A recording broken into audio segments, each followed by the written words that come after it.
Атлантикалык жаан-чачындуу циклон азыр Орусияга өз күчүн көрсөтүп, эми Борбор Азия өлкөлөрүнө багыт алууда. Анын таасири Казакстандын чыгышына жетип, катуу кар жаады. Жыйынтыгында жолдорду кар басып калгандыктан унаалардын жүрүшү токтотулган. Ал эми башка өлкөлөргө циклон эмне алып келет? Аны мен Гүлүм Эркинбек кызы 11 каналында айтып берем. Саламатсыздарбы? Кытайдагы этникалык кыргыздар жайгашкан Ак Суу шаарында аба ырайы туруктуу бойдон сакталууда. Ал эми Үрүмчүдө да аба ырайы дээрлик өзгөрбөйт.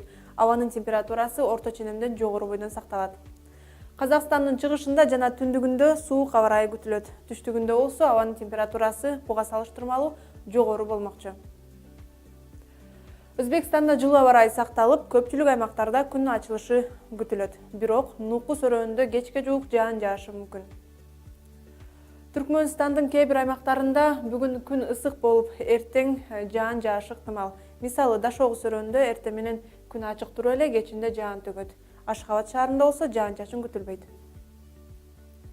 Тажикстанда жаан-чачын токтоп, эртең күн чайыттай ачылып кубандырышы мүмкүн. Абанын температурасы жогорку көрсөткүчтү көрсөтүп турат. Ал эми Кыргызстанда 12-13 ноябрда Чүй, Ысык көл областтарынын кээ бир тоолуу райондорунда бир аз кар жаашы күтүлөт. Калган аймактарда жаан-чачын күтүлбөйт. Тоолуу аймактардын автожолдорунда жолдор тоңголок, тайгак болот. Батыштан соккон шамалдын ылдамдыгы секундасына 4-9 метрге чейин жетет.